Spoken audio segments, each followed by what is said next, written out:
Good and evil.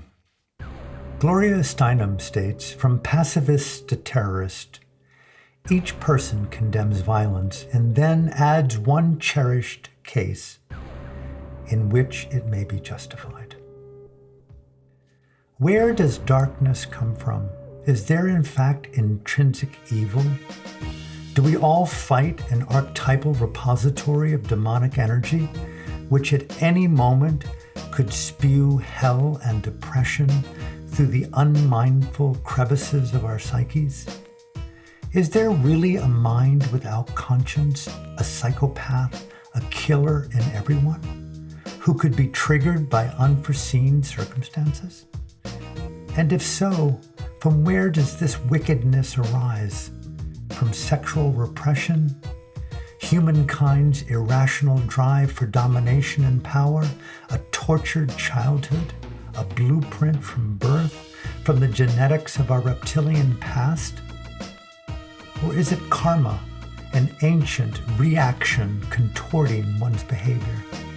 Or are we in a cold universe without true meaning?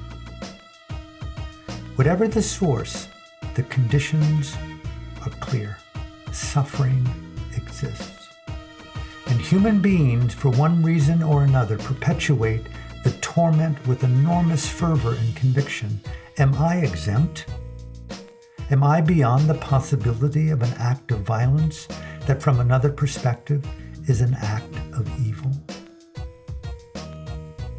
There have been periods of history in which episodes of terrible violence occurred, but for which the word violence was never used, states Jill Bahal in his book Violence Unveiled.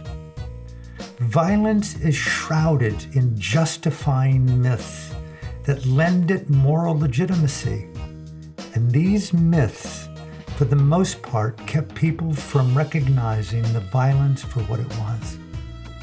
The people who burned witches at the stake never for one moment thought of their act as violence.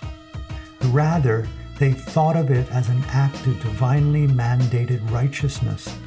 The same can be said of most of the violence we humans have ever committed. Doubtless, there is evil in the world.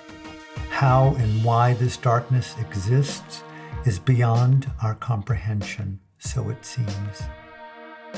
What we do know is that the human heart is not sectioned into black and white regions of pure good and absolute bad. We are not living in a world with only two kinds of people, the right ones, us, and the wrong ones, them. Alexander Solzhenitsyn once said, "If only it were all so simple. If only there were evil people somewhere insidiously committing evil deeds, and it were necessary only to separate them from the rest of us and destroy them. But the line dividing good and evil cuts through the heart of every human being, and who is willing to destroy a piece of his and her own heart?" Isaac Asimov reminds us, violence is the last refuge of the incompetent. Let us remember the power of peace.